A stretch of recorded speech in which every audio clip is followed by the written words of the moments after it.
의로우신 분이시다. 하나님은 의로우신 분이시다. 하나님은 의로우신 분. 하나님만이 의로우신 분이시라는 사실을 말을 합니다. 왜 그가 의로우시냐? 그는 바로 거룩하기 때문입니다. 또 그는 바로 죄와 상관이 없기 때문에 그가 기준이 되는 겁니다. 뿐만 아니라 그는 모든 만물을 시작하신 분이에요. 모든 만물의 시작을 그가 하신 겁니다. 그래서 그는 곧 창조주이시고, 그리고 모든 만물을 그가 진행하고 계셔요. 주관하고 계세요. 그래서 그는 곧 경영자입니다. 그리고 그는 이 세상을 끝낼 뿐이셔요. 그래서 그는 심판자가 되시는 겁니다. 이와 같이 모든 일에 바로 살아계신 하나님이, 그는 창조주이시고, 그는 전 세계 만물을 주관하시는 주관자이시고, 또 이 세상을 끝낼 심판자라는 사실을 말을 하고 있는 것입니다.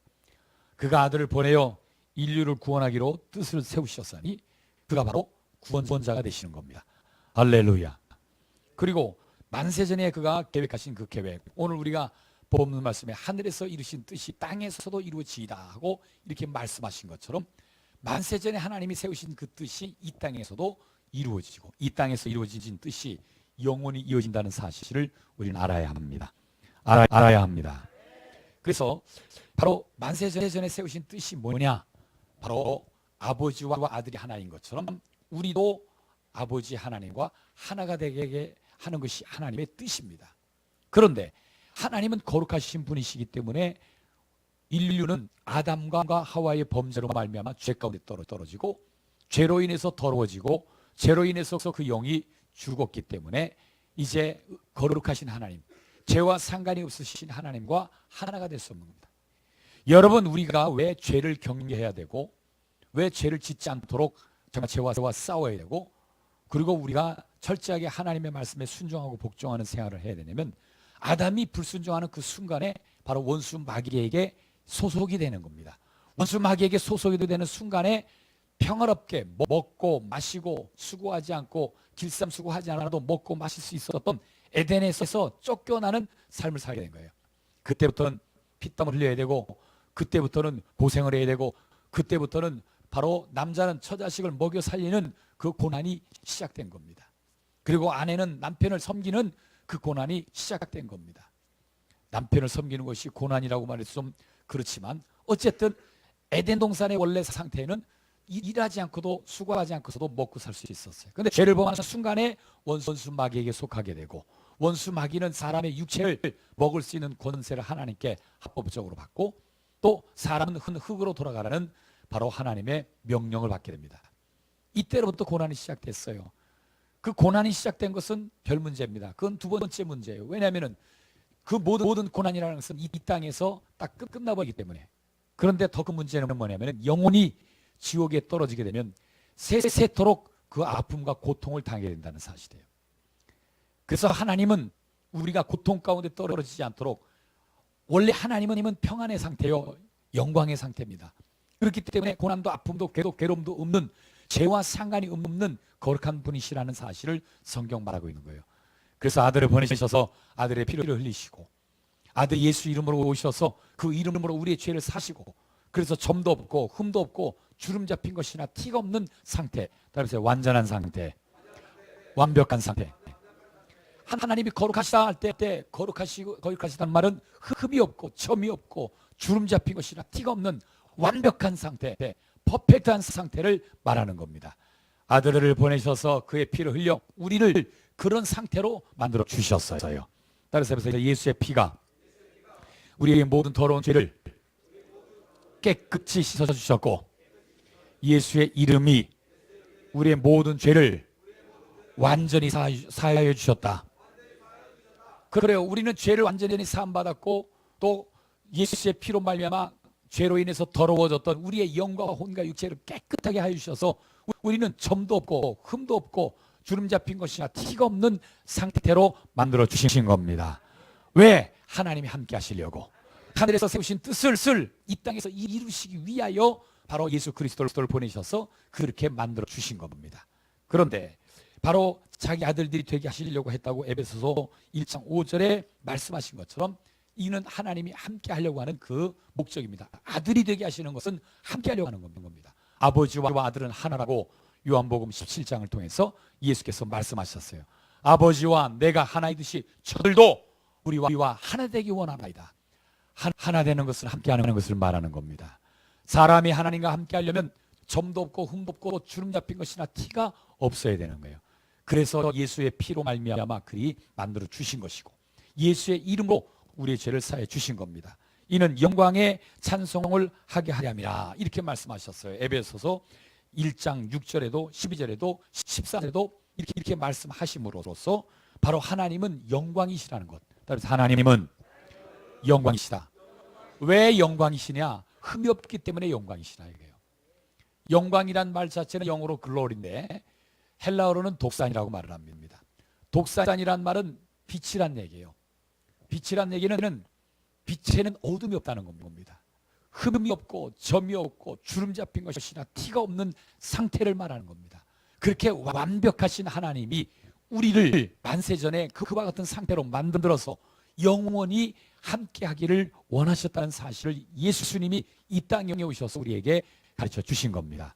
할렐루야.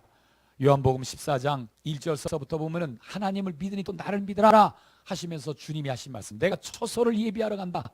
처소를 예비하러 가서 처소가 다 준비되면 너희를 데리러 올 것인데 처소를 다 준비하고 나면 내가 너희를 데리러 와서 너희를 영접하여 드리겠다고 영접이란 말을 씁니다. 이는 아무에게나 영접이란 말을 쓰는 것이 아닙니다. 이 영접이란 말은 동등한 수준, 하나님과 동등한 수준이 될 때에 쓰는 말입니다. 다시 말하면 거룩하신 예수 그리스도의 신부로 우리를 바로 만들어 주시겠다는 것을 의미하는 겁니다.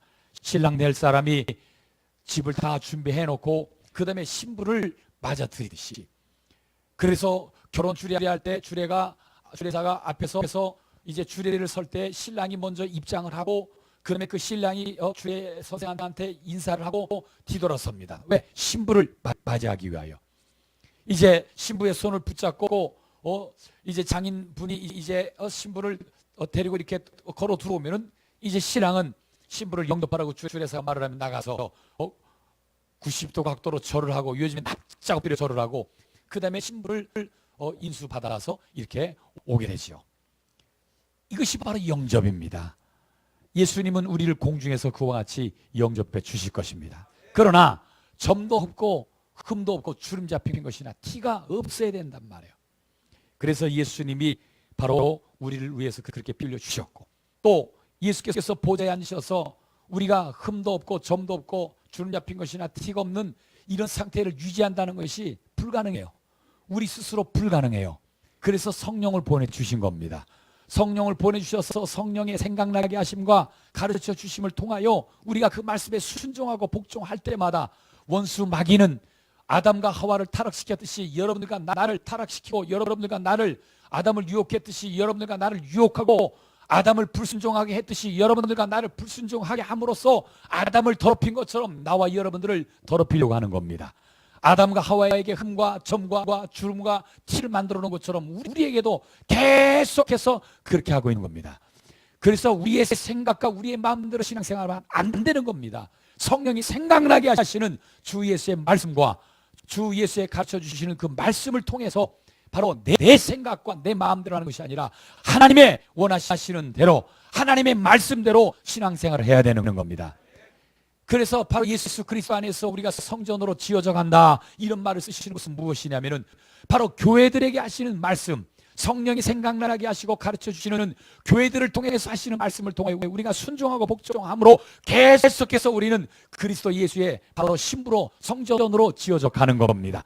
요한계시록 21장에 보니까 새 예루살렘 성이 내려오는데 신랑을 위해서 신부가 단장을 한 것과 같더라, 이렇게 말을 하고 있고, 요한계시록 21장에는 신부가 어떻게, 예루살렘 성이 어떻게 단장이 되어 있는지 온갖 보석, 저는 다이아몬드가 제일 비싼 보석인 줄 알았어요. 근데 다이아몬드보다도 훨씬 비싼 보석들이 많더란 말이죠. 여기 탄천이라는데, 공주 좀 지나서 탄천이라는데, 공주 가기 전인가 탄천이라는 그 탄천 IC로 빠져나가면 지당 만물사 박물관이라고 있어요.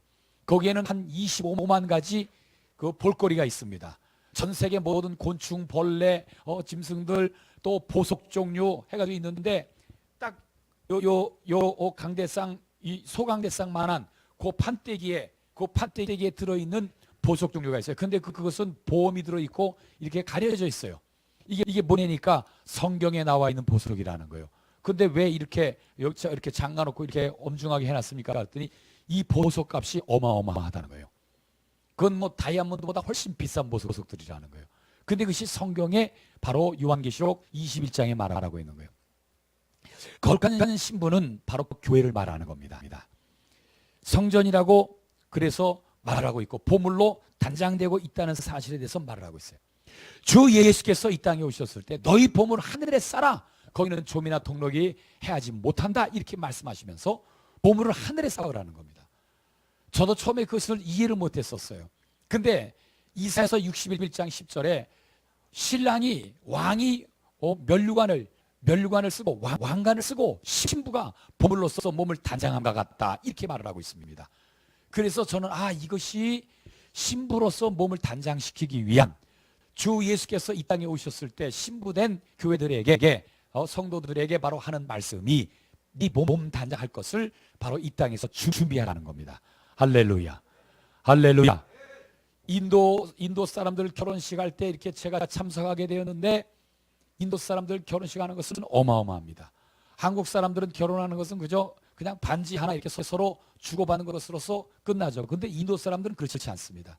전 세계 모든 금의 소비를 인도에서 제일 많이 한다고 저는 생각해요. 중국 사람들은 그냥 이렇게 꿈쳐놓기만 하지만 인도 사람들은 그것을 써요. 언제 쓰냐면 결혼식 때 하객들도 그렇고 신랑 신부도 그렇고 시아버지 시어머니 장인 장모 되는 사람 할 것 없이 하객들조차도 전부 다 금으로 치장합니다. 그들은 평상시에 그것을 숨겨놓지만 그러나 잔치가 있을 땐 그것을 다 들고 나옵니다. 그런데 이 금이 보통 많은 게 아니에요. 이 코에다가도 이 가운데 딱 찝어가지고 이렇게 또 고리로 빼가지고 이쪽을 딱 찝습니다. 왜 그러는지는 모르겠어요. 근데 이것도 금이에요. 그 다음에 귀걸이도 이 어깨 있는 데까지 내려와요. 가슴 있는 데까지 내려와요. 치렁치렁 내려옵니다. 그리고 뭐 목걸이도 우리는 그냥 이렇게 조폭들이 말이요.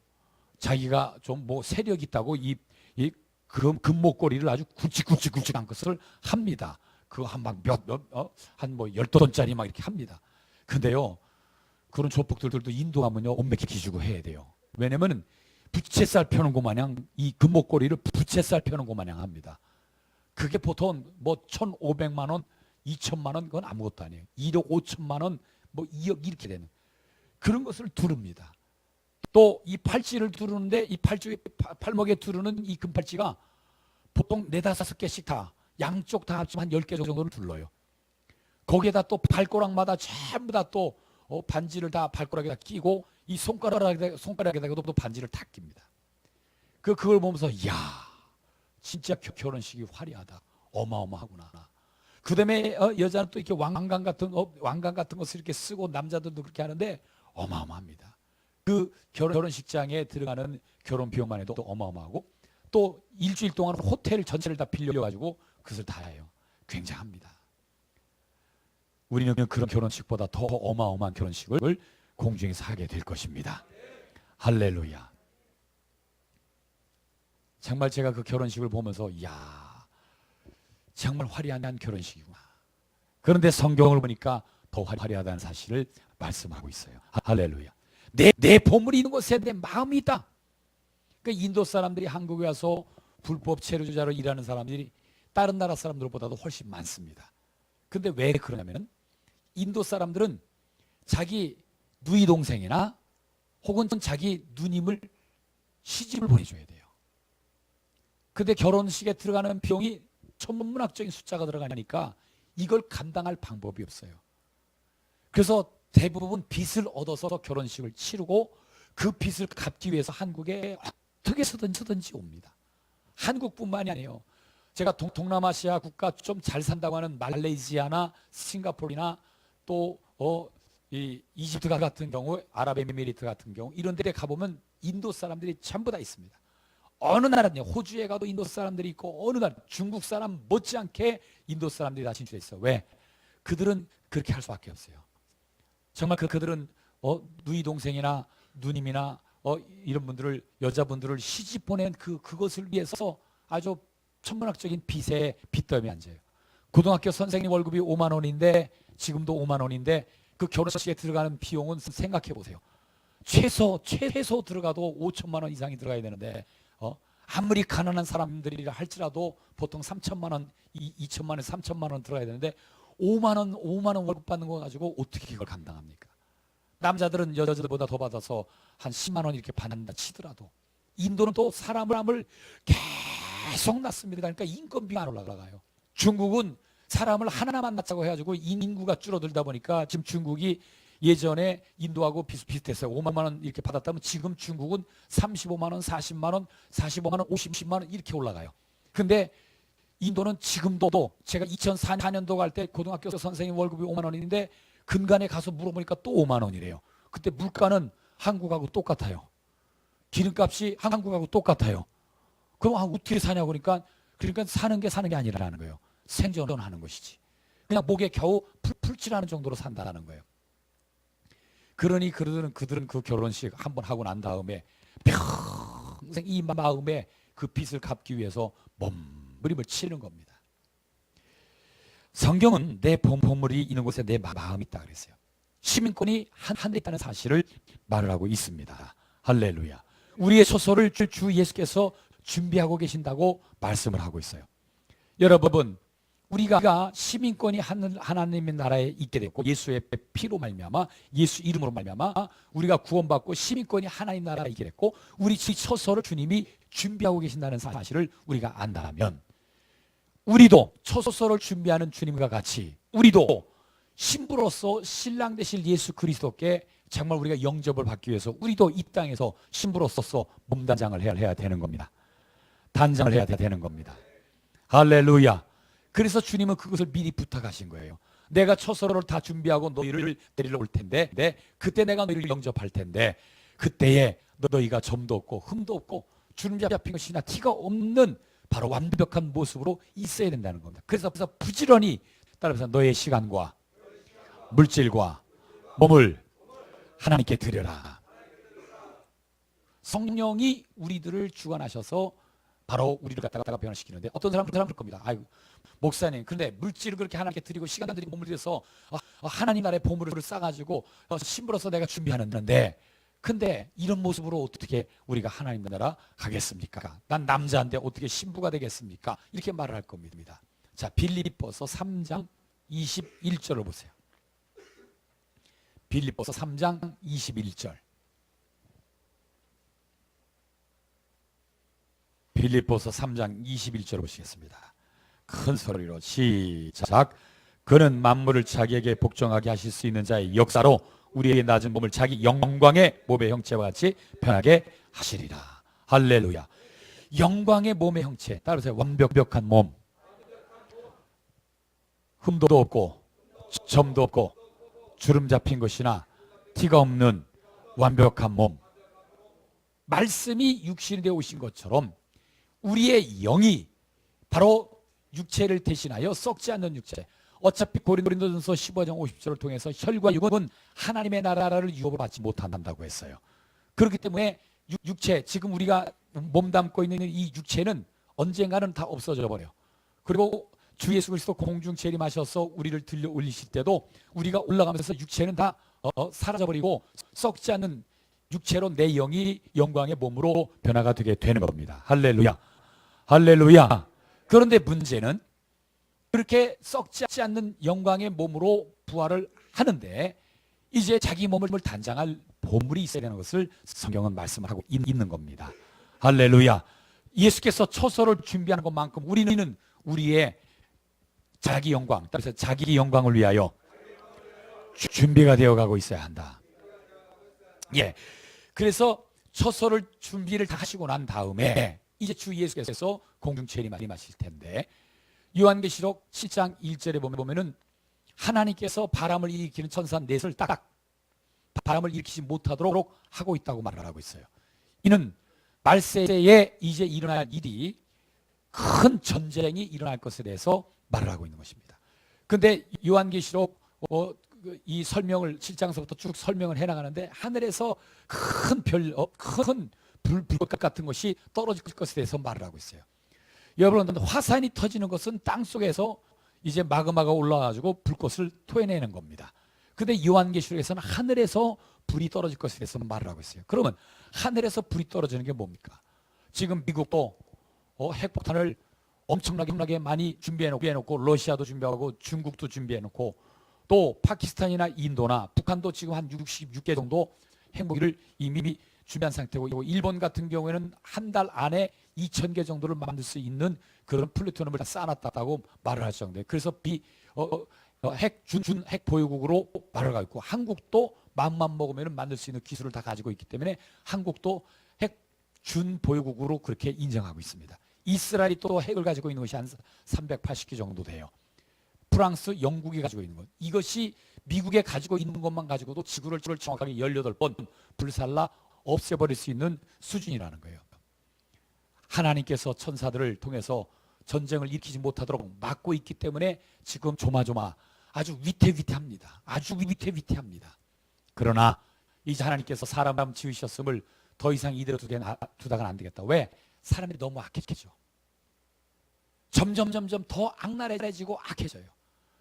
저희 어렸을 적에 도둑놈이 도둑질을 하면은 도둑질하고도 붙잡히면 죄송하다고, 어머니 약간 마련하느라고 그랬다고, 병원 빈말, 전부 다 그 사연들이 구구절절 안타까워요. 그래서 동네 아줌마들이 라디오를 들으면서도 아유, 저런 사람은 봐줘야 되는데, 저런 사람 용서해 주는데, 죄가 미운 거지 사람이 미운, 이랬어요. 근데 요즘에는 유흥비 마련하느라고, 게임비 마련하느라고 전부 다 그러다가 붙잡히면 옛날에는 정말 죄송합니다, 이랬는데 지금은 죄수 없어서 걸렸다고, 다른 새끼들은 다 헤쳐먹어도 안 걸리는 난 죄송 붙어서 걸렸다고, 이런 식이란 말이에요.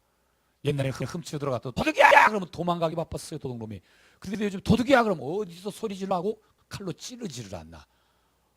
어머니가 보는 앞에서 딸을 강간하고, 딸을 보는 앞에서 어머니를 강간하고, 사람들이 갈수록 점점 더 포악스러워지고 악랄해져 가고 강팍해지고, 이것은 이미 성경이 다 말하고 있는 거예요. 왜?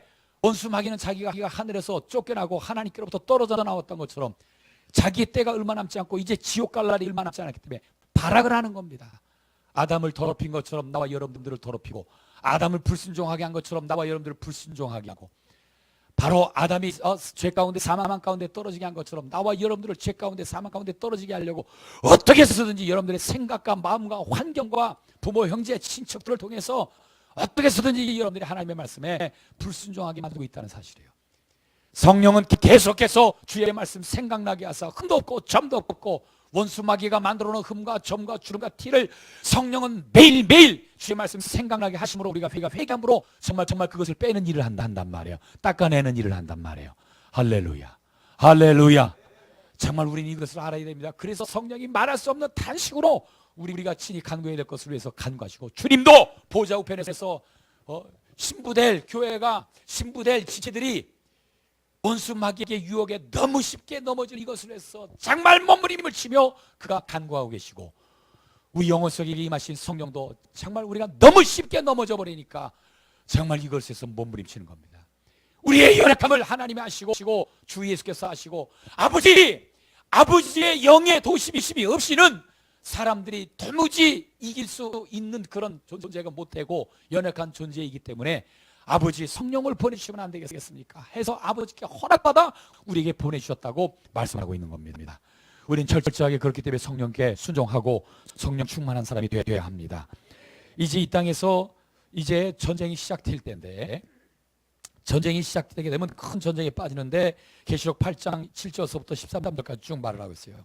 7년 대환란의 시작이 됩니다. 7년이라는 것은 전 3년 반 해서 42달이고 후 3년 반에서 또 42달이 되는데, 전 3년 반에 해당되는 이 42달 동안에 무슨 일을 하냐면 거룩한 성을 짓밟아요. 지금 예루살렘으로 이제 그 미국 대사관을 옮겼어요. 미국 대사관을 옮겼기 때문에 지금 벼르고 있는 것이 정교회나 천주교회나 또 이 이슬람에서 벼르고 있습니다. 어떻게 해서든지 이것을 탈환하기 위해서 벼르고 있습니다. 그러면 이건 바로 눈앞에 있는 거예요. 이제 거룩한 성, 바로 우리가 성지순례 가고 있는 예루살렘이 거룩한 성이라고 이렇게 표현하고 있어요. 현재. 근데 그것을 짓밟는 이제 시기가 다가온 겁니다. 이거는 이제 아주 순간입니다. 그리고 자꾸 미사일을 시리아에서 이란이 미사일을 자꾸 쏘아대죠. 자꾸 쏘아대죠. 그런데 이 쏘아대는 것을 아직까지는 자기네 성지 이슬람 사원도 예루살렘에 있기 때문에 거기로는 쏘지 않습니다. 혹시라도 자기네들 사원이 신성시하는 그 사원이 파괴되게 될까봐 거기로는 쏘지 않습니다. 그러나 이제 이스라엘 공장지대라든지 이런 데를 쏘기 시작했지만 이게 나중에 안 되면은 이판사판이라고 그들이 이제 하게 됩니다. 그렇게 되면 큰 전쟁이 일어날 수밖에 없어요. 이것을 중심으로 해서 일어날 수밖에 없습니다. 그렇게 되고 그 다음에 나머지 전선 3년반은 신성모독에 해당되는 예수를 부정해야지만 살려주는 일이 이제 자행이 될 겁니다. 그렇게 되면은 이제 오른손이나 이마에 표를 받지 않으면 거래를 할 수 없는 시대가 옵니다. 물론 우리는 그때는 이 땅에 없는 사람들이어야 합니다. 할렐루야. 어떤 사람이 휴거라는 영어를 보고 두려워가지고 막 벌벌벌 떨고 어떻게 하면 좋아요? 자기는 준비가 안 되는데 준비하면 되잖아요. 지금부터 준비하면 되잖아요. 지금부터 제대로 신앙생활 하면 되잖아요. 지금부터 순종하고 교회와 하나 되고 모든 모임에 열심을 내고 정말 지금부터 철저하게 영적 생활 하면 되잖아요. 그것을 성령이 도와주시겠다는 겁니다. 그걸 천군 천사들이 도와주겠다는 겁니다.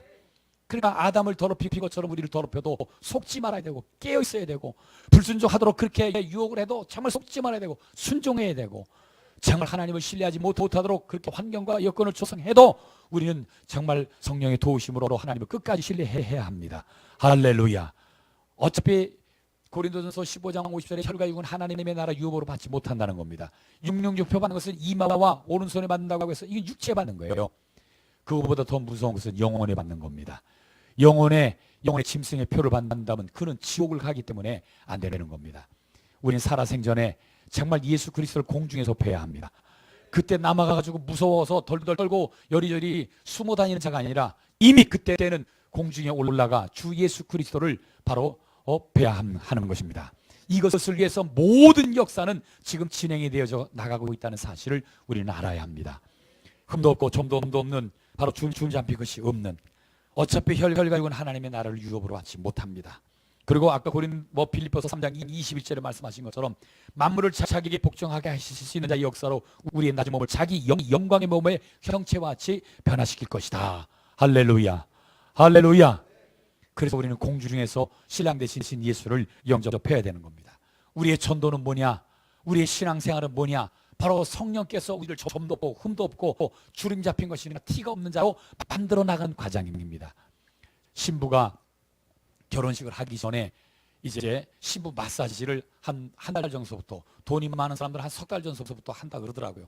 그래서 얼굴 마사지를 계속하고 얼굴에 영양분을 계속 공급하고 하여튼 뭐 레이저로 죽은 깨 같은 것도 다 빼내고 뭐 사마귀 같은 거 있다든지 뭐 점 같은 거 있으면 그런 거 다 제거하고 또 박피 수술이라고 해가지고 얼굴을 약간 화상을 입혀가지고 이 얼굴 피부를 싹 벗겨내요.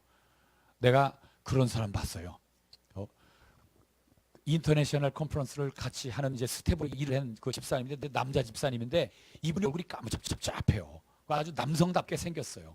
그리고 아주 우락부락하게 생겼고 남자 같다. 누가 봐도 상남자다. 이렇게 볼 정도로. 요즘에는 연예인들을 보면 이게 여잔지 남잔지 분간이 안 될 정도로 아이돌 가수라고 하는데 여자야? 어떻게 보면 여자 같고 어떻게 보면 남자 같고 너무 예쁘게 생겼어. 남자는요 멋있게 생겨야 합니다. 아멘 안 하네. 목사님 요즘 세대를 목사님 지금 분별 못해요. 요즘에는요 남자도 여자처럼 생겨야 돼요. 일본 남자들 보면 눈썹도 얇게 그리고 일본 남자들은 이 눈썹도 싹 이렇게 밀고 얇게 그립니다. 그래서 일본 남자들은 보면 여잔지 남자인지 몰라. 격투기 하는 사람 정도 돼야 남자구나 그러지. 그렇지 않으면 일본 남자들은 여자가 돼요 막. 근데 요즘 한국이 그래요. 근데 그렇게 상남자 같았던 그분이 오늘날 만났는데 얼굴이 뽀해졌어. 아니 어떻게 된 거예요? 그랬더니 교회에 쓰레기를 태우러 가가지고 쓰레기를 태우다가 누가 부탄가스를 거기다 넣어놓은 거예요. 그게 팡 터지는 바람에 순간에 빵 하면서 약간 화상을 입었어. 그래서 이 껍데기가 다 벗겨진 거예요. 근데 아주 잘 맞게 익어가지고 이게 벗겨진 거야. 그래가지고 얼굴에는 해가 되지 않고 뭐 아프다 그러진 않고 그냥 껍데기만 싹 벗겨졌는데 이 겉껍데기가 벗겨지고 나니까 새 피부가 올라가지고 너무너무 보드러워한 거예요. 그래서 이거 옛날 집사님하고 매치가 안 된다 그랬더니 자기 축복받았다고 교회 봉사하다가 쓰레기 태우다가 부탄가스가 터져가지고 잘못했었으면 눈이 실명될 수도 있었었는데 하나님 은혜로 실명도 안 되고 탁 터지는 순간에 눈을 감는 바람에 터지지 눈은 괜찮고 오히려 피부만 싹 뺏겠다는 거예요. 근데 그거 보면서 나도 하고 싶더라고. 하고 싶다고 우리 마음대로 되나요? 하나님 은혜로 돼야지. 어쨌든 우리가 전도하는 이 전도라는 것은 결국은 신랑 되신 예수의 신부로 하나님께서 우리를 단장시켜 나가고 있는 흠을 빼고 점을 빼고 주름 잡힌 것도 펴주고 티도 빼주는 일을 하게 되는 겁니다. 할렐루야. 그러므로 결론적으로 말한다면 우리는 성령께 순종하고 복종하는 자가 돼야 돼요. 할렐루야. 기도하십시다.